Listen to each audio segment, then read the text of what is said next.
Assalamualaikum warahmatullahi wabarakatuh. Waalaikumsalam warahmatullahi wabarakatuh. Assalamualaikum warahmatullahi wabarakatuh. Waalaikumsalam warahmatullahi wabarakatuh. Alhamdulillahil karim rahman 'allamal Qur'an khalaqal insan 'allamahul bayan. Asyhadu an la ilaha illallah wahdahu la syarikalah wa asyhadu anna Muhammadan 'abduhu wa rasuluh. Allahumma shalli 'ala Muhammadin wa 'ala alihi wa ashabihi ajma'in. Amma ba'du.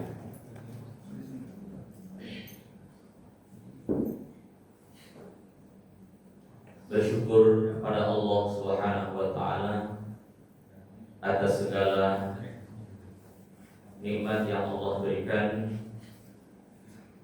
Bersalawat kepada Rasulullah sallallahu alaihi wasallam, nabi yang telah memanusiakan manusia sebagaimana layaknya manusia.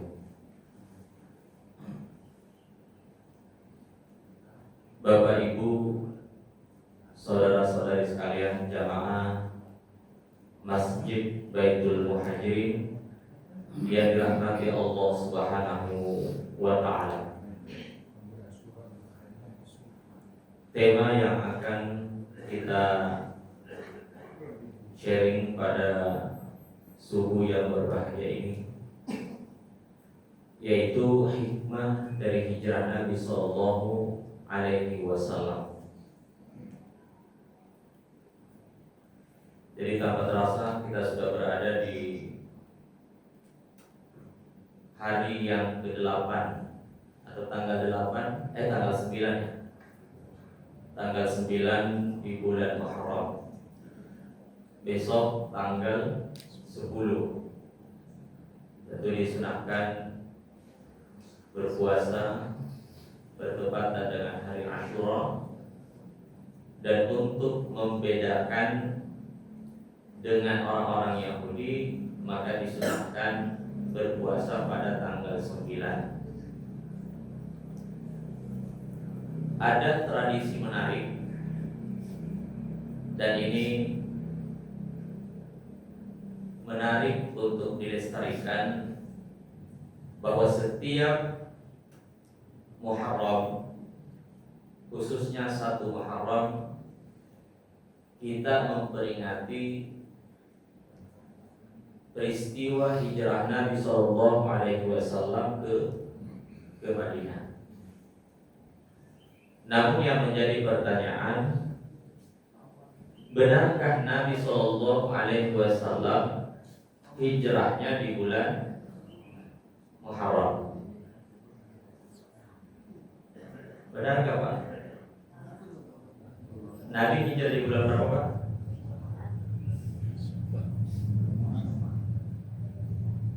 Halo?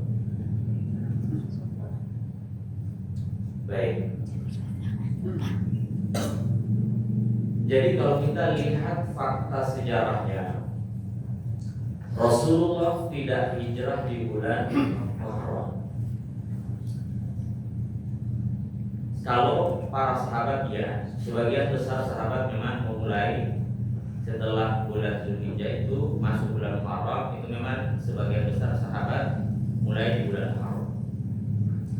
Tetapi Nabi sendiri sallallahu alaihi wasallam diizinkan khusus untuk diri beliau berhijrah tepat pada tanggal 26 baru turun perintah hijrah.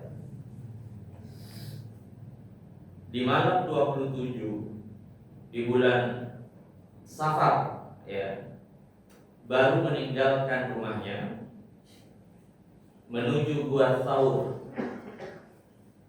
Jadi yang sering kita dengar Gua Thur, tapi kalau kata Ustadz Asep Sobari, yang beliau salah satu guru saya, itu lebih tepatnya Gua Thaur.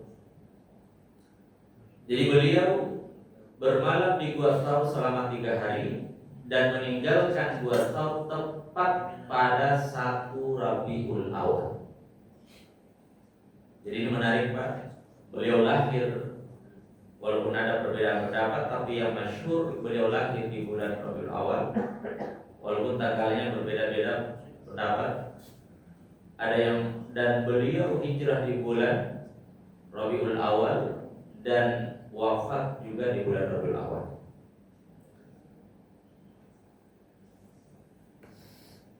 Lalu kenapa kita memperingati peristiwa hijrah di bulan Muharram? Ini bukan karena bulannya. Karena nama-nama bulan itu bukan sahabat yang membuat. Jadi nama-nama bulan dari Muharram sampai Zulhijjah itu memang sudah ada sejak bahkan jauh sebelum kelahiran Rasulullah. Ada pendapat yang mengatakan bahwa yang pertama membuat nama-nama bulan itu adalah kakek Nabi yang kelima, kalau tidak salah Ka'ab bin Murrah. Yang dibuat oleh umat Islam adalah tahunnya, jadi bukan bulannya. Jadi tidak penting Nabi hijrah di bulan apa, yang jelas perhitungan tahun pertama di bulan Zulhijjah itu dimulai dari tahun hijrahnya Nabi Shallallahu Alaihi Wasallam.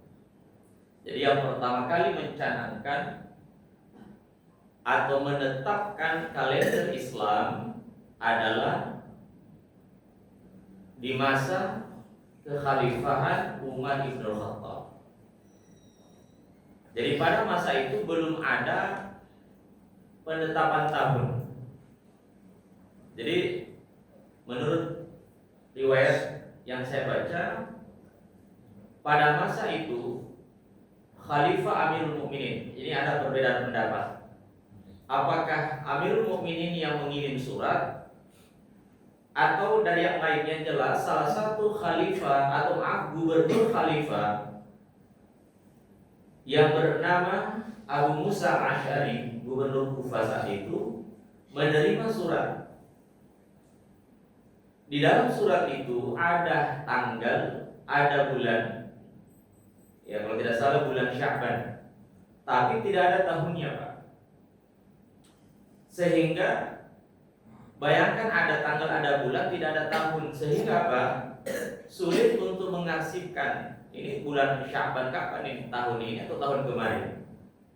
Atau sulit untuk mendahulukan dulu, karena bayangkan setiap hari Pak. Salah satu alat komunikasi mereka di zaman dulu pada masa itu adalah surat. Bayangkan kalau ada beberapa surat, ratusan surat dalam sehari masuk, ya pasti sulit untuk membedakan ini yang mana yang duluan. Itulah kenapa para sahabat mengusulkan supaya dibuat kalender Islam. Nah, pada masa itu kan sudah ada kalender Masehi Pak. Apalagi sahabat, apalagi Umar bin Khattab juga mendengarkan bahwa Romawi, Persia punya kalender sendiri. Maka para sahabat mengusulkan, kita ini adalah bangsa yang besar, kita punya nabi dan kita punya sejarah. Maka sudah saatnya kita juga harus membuat kalender sendiri. Nah itulah contoh generasi terbaik Pak. Jadi generasi terbaik itu mereka mengatakan apa yang menjadi kebiasaan di dalam Islam harus keluar dari produk umat Islam itu sendiri. Jadi bangga dengan produknya sendiri. Itulah yang membedakan kita dengan mereka. Kalau kita ini kadang-kadang tidak bangga dengan produk diri sendiri, tetapi bangga dengan produk orang lain. Maka karena itu mereka para sahabat sepakat untuk membuat kalender sendiri. Yang menjadi perbedaan pendapat dari semua peristiwa Nabi Shallallahu Alaihi Wasallam, dari kelahiran sampai wafatnya Rasulullah, itu kan semua peristiwa sangat penting. Apalagi di masa kenabian sampai beliau wafat, dari semua rentetan peristiwa tersebut, peristiwa mana yang menjadi penentuan awal tahun atau tahun pertama di dalam kalender Islam? Ya. Maka dikumpulkanlah para sahabat lalu mereka bermusyawarah. Ada yang mengusulkan bagaimana kalau penetapan kalender Islam dimulai dari tahun kelahiran Nabi Shallallahu Alaihi Wasallam.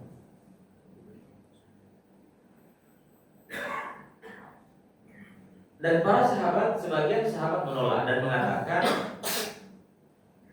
apa bedanya kita dengan orang-orang Nasrani yang menjadikan tahun kelahiran nabinya, Nabi Isa alaihissalam, sebagai penetapan tahun kalender Masehi.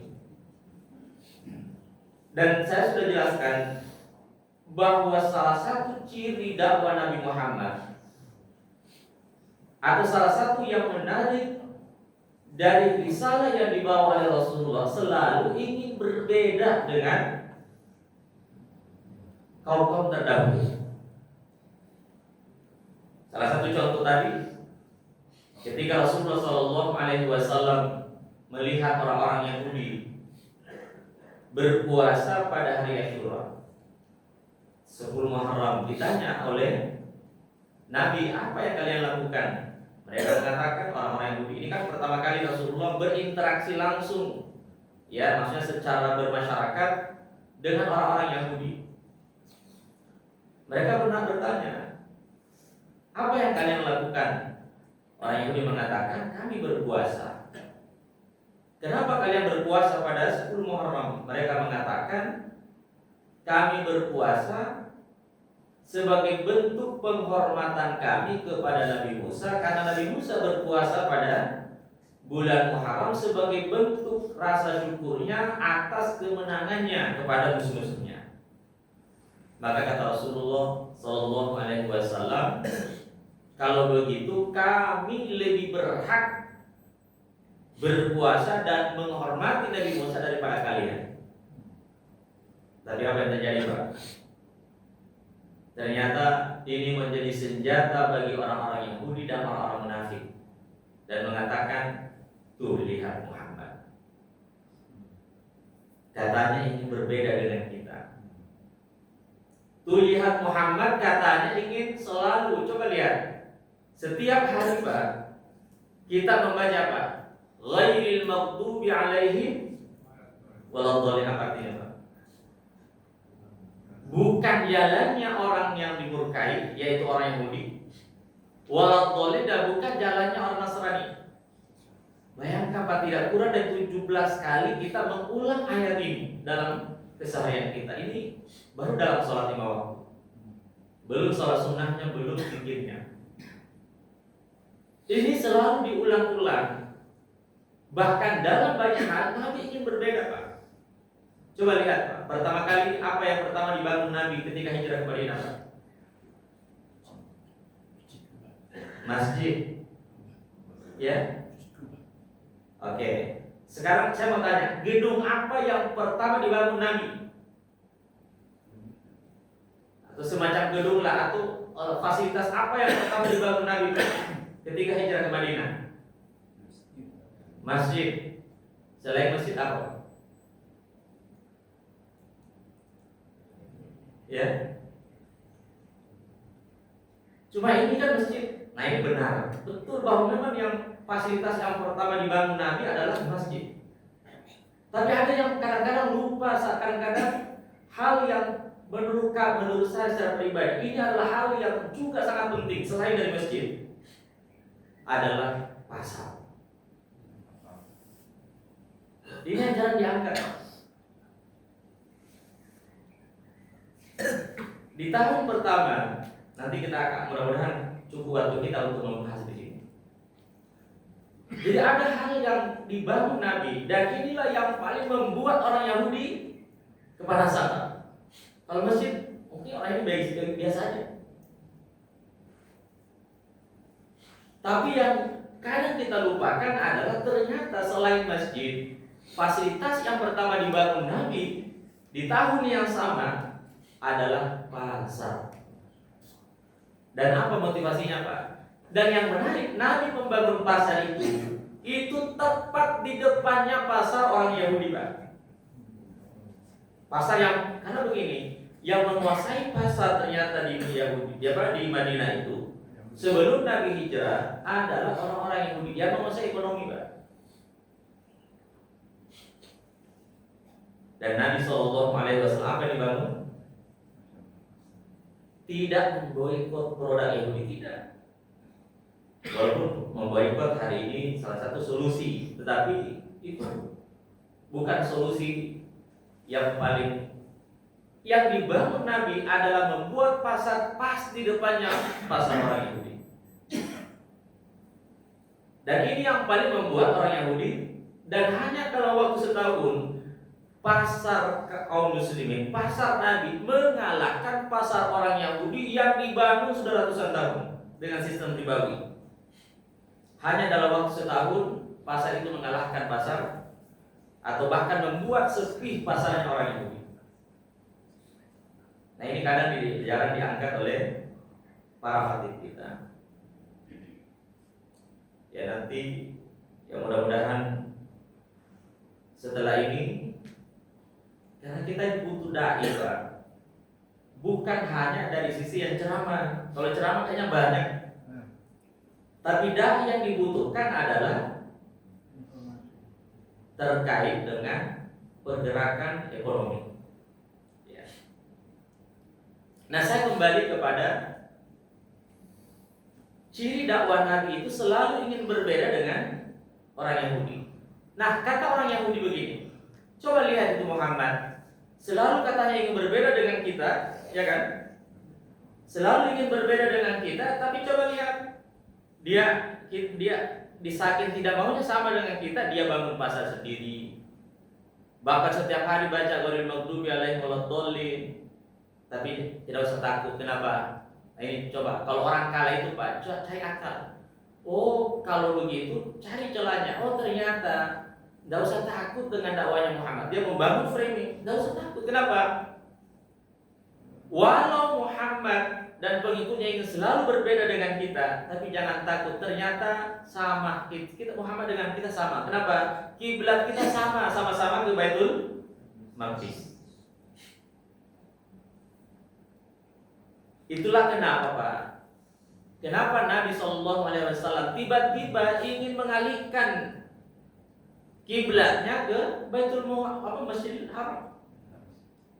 13 tahun Nabi di Mekah, tidak pernah terusik dan tidak pernah ada masalah menghadap Baitul Maqdis. Tapi kenapa tiba-tiba di Madinah, tiba-tiba karena perintah menghadap Baitul Maqdis dari merubah itu, Pak, itu bukan betul, itu perintah dari Allah, tetapi yang ingin itu adalah Nabi dan para sahabat. Makanya dalam surah Al-Baqarah di juz 2 itu, qad nara taqalluba wajhika fis sama. Sungguh Allah telah melihat engkau Muhammad menengadahkan wajahmu ke langit, minta supaya dirubah kiblat. Itu kenapa, Pak? Apa spiritnya? Spirit apa? Kenapa Nabi ingin merubah? Ini bukan karena Masjidil Haram lebih baik dari Baitul Maqdis, bukan. Tetapi gara-gara Nabi tidak mau disama-samakan dengan orang Yahudi. Makanya ketika Nabi ingin berpuasa pada bulan Muharram, kata orang Yahudi, coba lihat itu Muhammad. Sama saja dengan kita. Kenapa? Kiblat kita sama, dan ternyata puasanya juga sama dengan kita. Jadi nggak usah takut. Dan ini dibangun, ini dibuat framing. Maka sejak saat itulah Nabi minta kiblatnya dirubah, dan juga saat itulah Nabi minta supaya diberikan puasa yang lebih baik daripada puasa kaum terdahulu. Makanya perpindahan kiblat dengan puasa di bulan Ramadan itu hampir bersamaan, Pak. Itu hanya berselang bulan, atau bahkan berselang mingguan, enggak sampai sebulan. Makanya perpindahan kiblat, setelah perpindahan kiblat turun perintah berpuasa di bulan Ramadan. Itu untuk apa, Pak, puasa Ramadan? Ternyata supaya tidak sama dengan orang-orang terdahulu. Makanya ketika tadi kembali, ketika sahabat mengusulkan, bagaimana kalau penetapan kalender Islam dimulai dari kelahiran Nabi? Kata para sahabat, apa bedanya kita dengan orang Nasrani? Maka sebagian mengusulkan, bagaimana kalau dimulai dari turunnya wahyu? Kata sahabat, ini kurang tepat. Kenapa? Betul bahwa awal dari peradaban dimulai dari apa? Dari turunnya wahyu pertama, tapi kita umat Islam belum punya karya. Coba lihat. Betul itu wahyu turun, tapi kita sendiri belum punya karya. Maka sebagian mengusulkan supaya dimulai perhitungannya dari Isra Mi'raj Nabi. Ini juga ditolak dengan alasan perjalanan Isra Mi'raj Nabi itu lebih kepada perjalanan dan penguatan ruhiyah, bukan pembangunan sistem. Bukan sistem Islam, tetapi lebih kepada ruhiyah. Maka sebagian lagi mengusulkan, bagaimana kalau ditetapkan dari peristiwa wafatnya Rasulullah Shallallahu Alaihi Wasallam. Ternyata ini juga ditolak. Kenapa? Kata para sahabat, tidak ada peristiwa yang paling yang paling kelam, dan tidak ada peristiwa yang paling menyedihkan, bahkan langit seakan gelap menangis dan Madinah menangis dengan semua penghuninya. Itu ketika Nabi wafat. Bayangkan kalau kalender Islam tahun pertamanya dari wafatnya Nabi, itu artinya apa? Sahabat dan generasi berikutnya akan memperingati setiap tahun wafatnya Nabi, dan apa yang terjadi? Itu hal yang paling membuat sahabat sedih, Pak. Makanya Bilal bin Rabah ketika Nabi wafat tidak mau lagi azan. Bukan karena tidak peduli dengan keutamaan azan, tapi tidak kuat azan. Ketika membaca asyhadu anna Muhammad Rasul itu tidak kuat menyebut nama Nabi. Jadi dia mengkhususkan dirinya bukan azannya Nabi saja. Karena tidak kuat lagi azan setelah Rasulullah wafat. Begitulah gambaran sahabat. Maka kalau kalender Islam dimulai dari tahun wafatnya Rasulullah, itu artinya setiap tahun memperingati wafatnya Nabi, dan sahabat tidak tega. Maka semua usulan tadi ditolak. Maka tiba-tiba di tengah kebuntuan tadi muncullah sosok sahabat. Ini sahabat yang terkenal dengan kecerdasannya. Sahabat sekaligus anak sekaligus sepupu Nabi.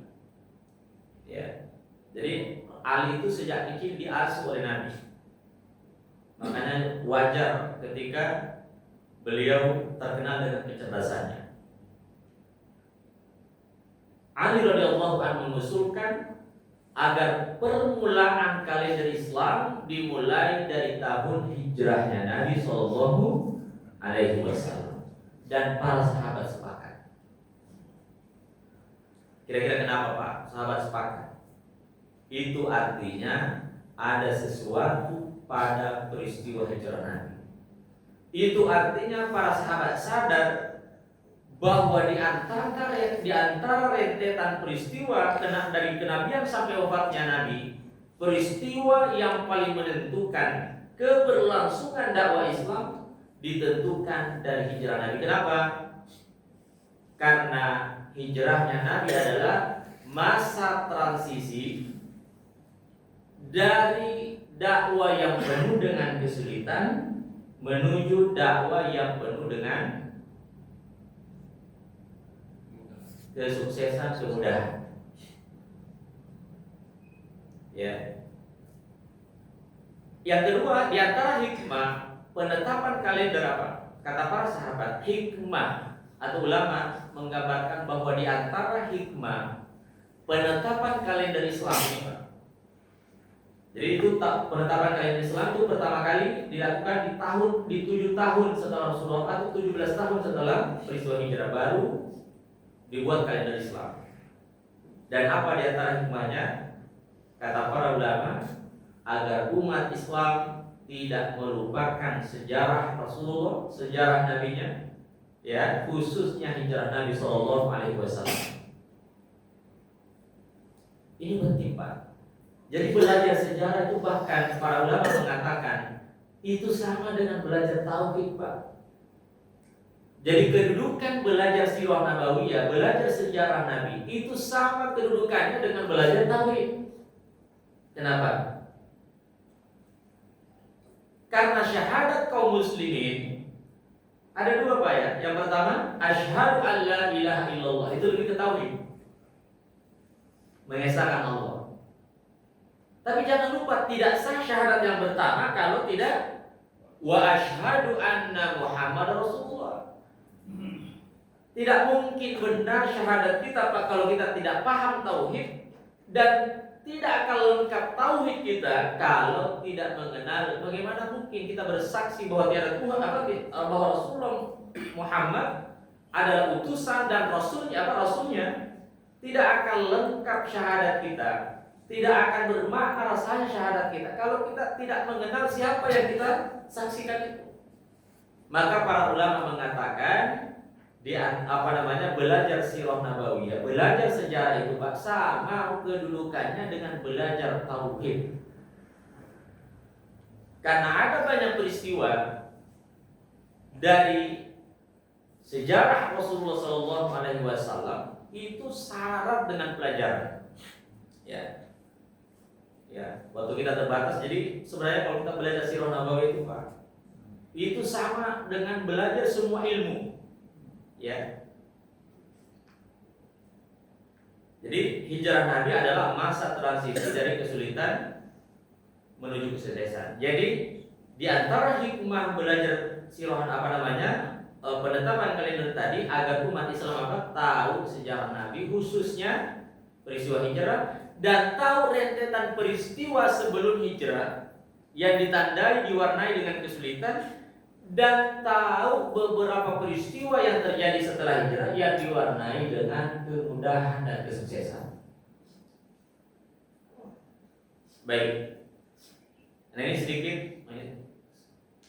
10 menit lagi masuk jam 6. Mudah-mudahan cukup lah, Pak, ya. Ini baru masuk materi inti. Jadi ketika Nabi Shallallahu Alaihi Wasallam, ini kenapa ini dia salah alasan? Kenapa penetapan kalender Islam dimulai dari hijrah Nabi?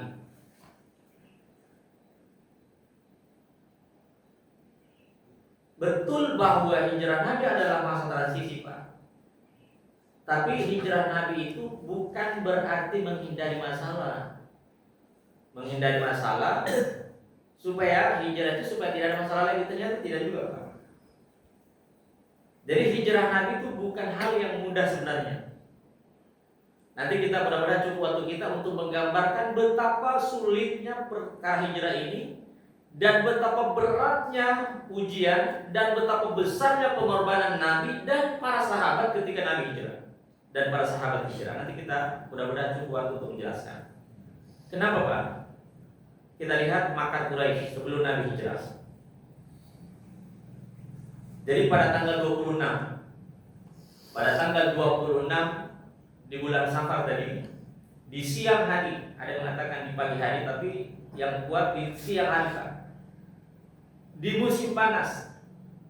Jadi di musim panas itu tidak biasanya orang-orang Quraisy untuk beraktivitas di siang hari. Karena teriknya atau panasnya. Jadi jam 11 sampai jam 1 itu kan puncaknya panas. Bahkan dalam banyak hal Nabi kadang-kadang menunda sholat zuhurnya, Pak, karena panasnya. Karena belum ada AC, Pak. Ya, masih terbuka, belum ada atap. Kenapa? Artinya kalau orang-orang Quraisy berkumpul melakukan aktivitas rapat di siang hari, itu artinya sudah dalam keadaan genting. Jadi di dalam sejarah dicatat kurang lebih 12 orang. Di sana ada Abu Jahal. Hampir semua tokoh-tokoh berkumpul di Darun Nadwa. Darun Nadwa itu sama dengan gedung MPR hari ini. Artinya yang masuk ke tempat itu adalah orang-orang penting, Pak, bukan orang sembarangan. Ketika mereka kumpul, tiba-tiba datang orang tua dari Najd, mengaku dari Najd. Ditanya Malaysia, siapa Anda wahai Syekh? Dia jawab, Syekhun min Najd, saya adalah Syekh, orang tua dari Najd. Apa keperluanmu datang ke tempat ini? Ini gedung MPR. Hanya orang penting yang boleh masuk. Hanya orang terhormat, jangankan orang luar, orang Mekah saja belum tentu bisa masuk ke tempat ini. Ya walaupun yang pertama membangun Darun Nadwa itu Qusay, kakek Nabi yang keempat, tetap memang dibuat itu sebenarnya untuk semua warga, siapapun boleh masuk ke tempat itu, mau hajatan itu tempat itu. Tapi di masa Nabi, apalagi di masa ini pemerintahan kekuasaan Quraisy ini atau kafir Quraisy ini Darun Nadwa hanya orang penting yang boleh masuk. Jangan apa keperluanmu datang ke tempat ini? Dia mengatakan, orang tua dari Najd mengatakan, saya mendengar bahwa kalian sedang akan merapatkan, membicarakan perkara untuk menghadapi dan menghalangi dakwahnya yang bernama Muhammad itu. Ketahuilah bahwa saya punya nasihat, punya pendapat yang kalian pasti sangat membutuhkan. Maka izinkan saya masuk. Tadi tidak sembarang orang masuk ke tempat ini, apalagi orang asing. Tapi karena kondisi Mekah benar-benar darurat, maka orang ini pun diizinkan masuk karena kelihatannya berwibawa. Ketika mereka masuk, mulailah berbicara. Ya, ada yang mengusulkan, ini kan penyebab perpecahan kota Mekah. Ini menurut pandangan mereka, Pak, ya. Gara-gara Muhammad, tentu kita mengucapkan sallallahu alaihi wasallam. Gara-gara Muhammad ini, anak berani meninggalkan orang tuanya, bahkan membantah orang tuanya. Gara-gara Muhammad ini, bahkan budak berani melawan tuannya. Bahkan sumber perpecahan menurut mereka di Mekah itu gara-gara Muhammad. Maka kalau mau menghentikan ini, satu-satunya cara kita bunuh Muhammad. Ya walaupun rencana pembunuhan ini bukan sejak itu saja, Pak. Di tahun ke-7 kenabian rencana pembunuhan kepada Nabi itu sudah dilakukan, Pak. Tapi tidak bisa, kenapa? Karena Bani Hashim, Bani Muttalib selalu membelanya. Maka kata orang tua dan dia tadi mengatakan, ini bukan pendapat yang tepat. Kenapa? Kalau kalian mau bunuh Muhammad, itu sama saja bukan menyelesaikan masalah, tetapi apa? Membuat masalah yang jauh lebih besar. Kenapa, Pak? Karena tidak mungkin Bani Hashim, Bani Muttalib rela anaknya orangnya dibunuh. Artinya darah harus dibayar dengan darah. Dan Bani Hashim, Bani Muttalib itu adalah suku terkuat, suku klan terbaik, paling berpengaruh yang ada di kota Mekah. Dan sudah menjadi tradisi mereka, ada sistem asobia, Pak. Asobia itu artinya apa? Perlindungan kepada keluarga. Tidak penting keluarganya salah, benar, yang jelas harus dilindungi. Sama dengan TNI, ya. Kalau anggotanya bermasalah di luar, ada yang senggol, tidak penting temannya salah atau benar, pokoknya bela dulu. Baru setelah itu ditanya, ini masalahnya apa? Itulah yang terjadi pada masa itu, Pak. Jadi bukan berarti Bani Hashim, Bani Muttalib ini memeluk agama Rasulullah, tidak. Sebagian besar mereka juga tidak mengikuti dakwahnya Muhammad, masih musyrik, tetapi dalam hal kesukuan mereka harus membela Muhammad. Itu artinya kalau kalian bunuh, kalian akan berhadapan dan ini akan memicu peperangan. Dan Mekah ini, Pak, satu-satunya penghasilannya adalah perdagangan. Nggak ada pertanian. Maka kalau mau hidup harus berdagang, dan perdagangan hanya akan ada kalau negerinya aman. Makanya sangat dihindari. Maka sebagian lagi mengusulkan bagaimana kalau kita tangkap Muhammad, kita tangkap lalu kita kerangkeng, kita penjarakan, sama dengan orang-orang terdahulu. Maksudnya kalau ada ya penyair-penyair yang kadang menyinggung mereka, itu kadang ditangkap, dipenjarakan, dikerangkeng. Kata orang tua dari meja tadi mengatakan ini bukan pendapat yang tepat. Kenapa? Muhammad itu perawakannya menarik dan pengikutnya sangat setia. Sehari tidak bertemu sama dengan tidak bertemu setahun, Pak. Kalau kalian tangkap akan dicari. Lalu sebagian yang mengusulkan bagaimana kalau kita usir saja Muhammad, ya kan? Kan masalah di Mekah gak dia.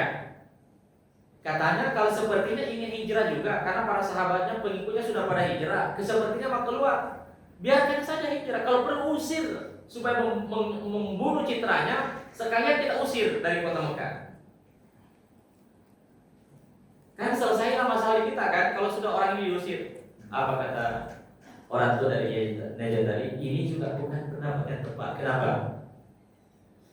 Muhammad, ketahuilah bahwa Muhammad itu sebagaimana yang kalian tahu, orangnya menarik, tampan, ya kan? Perawakannya menarik, kalau berbicara manis. Siapapun yang mendengarkan pasti tertarik. Kalau berbicara dengan Muhammad pasti tertarik. Ya, kecuali memang sudah membentengi dirinya untuk menolak. Tapi kalau memang mau tahu kebenaran, mau tahu, pasti dia akan tertarik. Dan kalau kalian usir dari Mekah, dia akan datang ke kota-kota yang lain. Dia akan berbicara dengan sagiruhum wa kabiruhum, anak-anak mereka, orang tua mereka, bahkan tokoh-tokoh mereka. Dan pasti di antara mereka ada yang tertarik dan lama-lama menjadi pengikutnya dan tumbuh menjadi besar, lama-lama membangun kekuatan. Dan kalau sudah punya kekuatan, dia akan membangun menyerang kalian. Ini bukan pendapat yang paling tepat. Maka apa yang terjadi? Tidak ada semua mental pendapatnya, ya. Maka tiba-tiba muncullah, ya. Maka tiba-tiba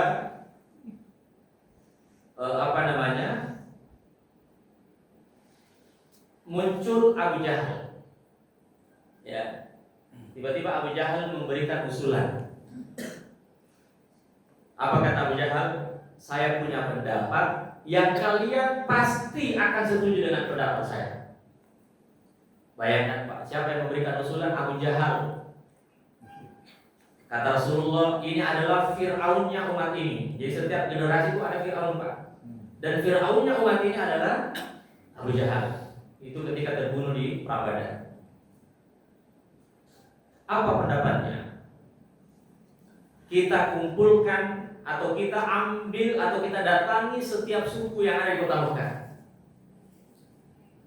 Dan kita minta setiap suku wajib hukumnya memberikan satu pemuda. Ada yang mengatakan bukan pemuda, tokoh-tokoh mereka. Dan kita bekali setiap pemuda tadi satu tombak atau satu pedang. Dan malam ini kita datangi rumah Muhammad, kepung rumah Muhammad, tunggu dia keluar dari rumahnya, dan kita kepung bersama, keroyok secara bersamaan, dan kita wajib semua pemuda tadi wajib menancapkan pedangnya di tubuh Muhammad. Artinya bahasa mereka, kita sebarkan darah Muhammad di setiap suku yang ada di kota Mekah. Sehingga kalau Muhammad ini menuntut balas, sehingga kalau Bani Hashim Bani Muttalib ini menuntut balas, tidak akan mungkin mampu menghadapi semua suku yang ada di kota Mekah. Ya paling kecil ya palingan dia hanya akan minta tebusan. Dan kalau dia minta tebusan 10 ekor unta atau 100 ekor unta, ya kita kasih saja. Kecil bagi mereka 100 ekor unta. Apa kata orang tua dari Najat tadi? Nah, ini baru pendapat yang tepat. Bapak Ibu tahu siapa orang tua dari Najat tadi? Ya, ternyata orang tua dari Najd tadi adalah jelmaan dari iblis. Dan sejarah mencatat, Pak, para ahli sejarah mencatat, iblis terjun langsung menghadapi dakwah Muhammad itu cuma pada 2 peristiwa saja.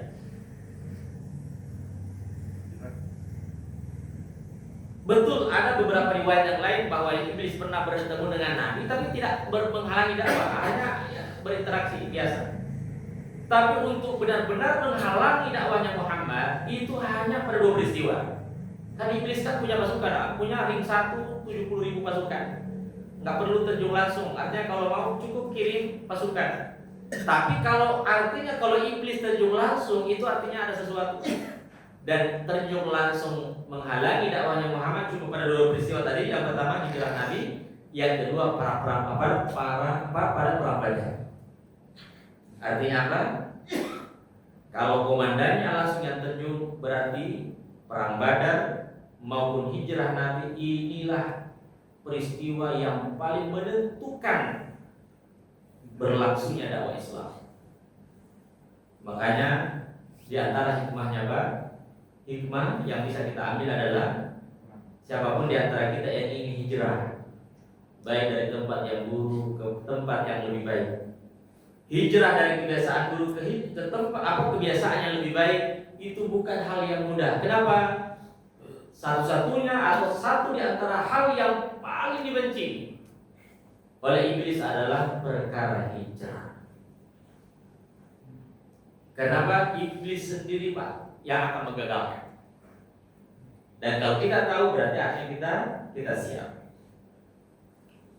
Dan ini Allah gambarkan ya dalam Al-Quran surah Al-Anfal ayat 30. Ketika Allah berfirman, wa idh yamkuru bikal ladzina kafaru liyuthbituka aw yaqtuluka aw yukhrijuka. Ya. Saking gentingnya perkara tadi, sampai-sampai Allah abadikan di dalam Quran. Ya, ingatlah ketika orang-orang kafir berkumpul, ya, berupaya untuk mengusirmu atau menangkapmu, au yaqtuluka atau membunuhmu, atau yukhrijuka atau mengusirmu. Wa yamkuruna wa yamkurullah, dan mereka ingin membuat makar kepadamu dan Allah juga membuat makar kepada mereka. Wallahu khairul makirin. Karena itulah, Pak, sehingga karena iblis ada di barisan musuh, artinya kalau iblis yang terjun, yang bisa mengalahkan iblis hanya Allah, Pak. Itulah kenapa Allah pun mengirim Jibril menemui Nabi Shallallahu Alaihi Wasallam di siang hari dan mengatakan bahwa orang kafir Quraisy dan Nado berkumpul membicarakan rencana mereka, maka Allah pun mengizinkan kepada Muhammad untuk hijrah. Maka Rasulullah datangi Abu Bakar. Ini sampai jam berapa? Sudah habis ya? Baik, sebelum kita tutup, Pak, ya. Ini kan belum masuk syuruk kan? Ya, kita sambil menunggu syuruk. Ya. Kita sedikit gambarkan. Jadi ketika Rasulullah dapat perintah hijrah, datang ke Abu Bakar. Kemudian Aisyah radhiyallahu anha, ada yang mengatakan Asma mengabarkan Rasulullah telah hadir. Rasulullah datang di siang hari. Maka kata Abu Bakar, tidaklah datang Rasulullah di waktu seperti ini di siang hari kalau bukan perkara penting. Maka ditanya, ada apa Rasulullah? Kata Rasulullah, sesungguhnya aku telah diizinkan hijrah. Kata Abu Bakar, apa artinya menyampaikan kepada aku, hai Rasulullah? Apakah artinya saya yang membersamaimu? Kata Rasulullah, benar. Maka saat itulah Abu Bakar menangis, Pak. Bersujud menangis gembira. Kenapa? Ternyata ini loh alasannya Rasulullah melarang saya hijrah selama ini. Kan sahabat sudah hijrah, Abu Bakar pun ingin, tapi dilarang. Ternyata ini hikmahnya. Diizinkan untuk membersamai Rasulullah. Saking sadarnya Abu Bakar, Pak. Ada riwayat yang mengatakan dia datang ke pasar. Ada yang mengatakan sebenarnya sebelum peristiwa hijrah, sebelum peristiwa ini, Rasul Abu Bakar itu sudah datang ke pasar membeli unta yang paling mahal, yang paling baik, 2 ekor. Dan dia mengatakan, Rasul, saya punya 2 unta terbaik. Silahkan saya hadiahkan kepada ambillah unta ini. Silahkan pilih salah satunya. Pokoknya mana paling engkau sukai, saya hadiahkan kepada untuk kendaraan. Kata Rasulullah tidak. Karena dipaksa, maka Rasulullah mengatakan, baik, saya terima dengan syarat ada harganya. Saya tidak mau ambil sebagai hadiah, tapi saya harus bayar. Tapi Rasulullah saat itu ada kesulitan, Pak, karena habis diboikot kan 3 tahun, semua hartanya habis, maka terpaksa harus berutang kepada Rasulullah, kepada Abu Bakar. Ini menarik, Pak. Ini hikmah berikutnya. Kenapa Rasulullah menolak hadiah? Padahal sebelum peristiwa hijrah, bahkan setelah peristiwa hijrah, Nabi biasa menerima hadiah, Pak. Jangankan dari sahabat, bahkan dari orang kafir Nabi menerima hadiah. Tapi kenapa pada peristiwa hijrah Nabi menolak hadiah? Kenapa menolak hadiah, Pak? Rasulullah ingin memberikan contoh kepada kita. Ternyata sebelum ada undang-undang gratifikasi pegawai KPK, 47 tahun yang lalu, Rasulullah sudah memberikan teladan contoh kepada kita bahwa seorang pemimpin hati-hatilah di dalam menerima hadiah. Boleh, Pak, menerima hadiah, tapi untuk perkara dalam memutuskan perkara yang paling menentukan hajat hidup orang banyak, tidaklah layak seorang pemimpin, seorang anggota DPR, seorang hakim ketika ingin memutuskan perkara yang paling menentukan hajat hidup orang banyak, tidak layak menerima hadiah. Kenapa? Karena hadiah bisa mempengaruhi keputusan. Dan hikmah berikutnya, kenapa Nabi menolak hadiah? Karena Nabi pemimpin, Nabi ingin memberikan contoh bahwa ini perkara hijrah adalah perkara yang menentukan, paling menentukan dakwah Islam. Maka sebagai seorang pemimpin ingin memberikan contoh bahwa pengorbanan harus dimulai dari pemimpinnya. Walaupun Nabi terpaksa harus berutang, tapi ingin memberikan contoh bahwa seorang pemimpin dalam memutuskan perkara, kalau perlu pengorbanan terbesar harus dimulai dari pemimpinnya. Nah, ini hikmah berikutnya, Pak. Dan para sahabat, coba kita lihat, Pak. Mereka hijrah benar-benar mengorbankan segalanya. Makanya saya katakan tadi, semua peristiwa hijrah itu bukan hal yang mudah. Ya. Para sahabat harus kehilangan banyak hal. Abdurrahman bin Auf kehilangan semua hartanya. Ya. Suhaib Ar-Rumi harus kehilangan semua hartanya. Yang enak hijrahnya itu cuma 1 orang, Umar ibn Khattab. Sebelum Umar ibn Khattab hijrah, dia datang di masjid, dia di Ka'bah, dia sholat. Setelah sholat dia mengatakan kepada orang Quraisy, "Wahai orang Quraisy, siapa yang ingin istrinya janda? Siapa yang ingin anaknya yatim? Siapa yang ingin ditangisi kepergiannya, kematiannya oleh anaknya? Silahkan temui Umar di balik bukit ini, karena besok Umar mau hijrah ke Madinah."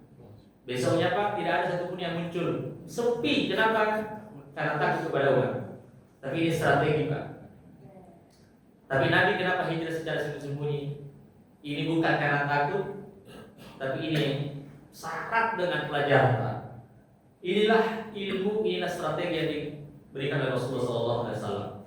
Karena waktu kita sudah habis, ya, sebenarnya masih panjang yang perlu kita bahas. Bagaimana Nabi membangun 10 tahun, Pak, 10 tahun, cuma 10 tahun Nabi membangun Madinah. Sudah mampu berhadapan dengan penguasa dunia saat itu, Romawi dan Persia. Ya, bahkan tidak cukup, Pak, tidak cukup 10 tahun. Di tahun ke-8 sudah berhadapan dengan Romawi. Ya.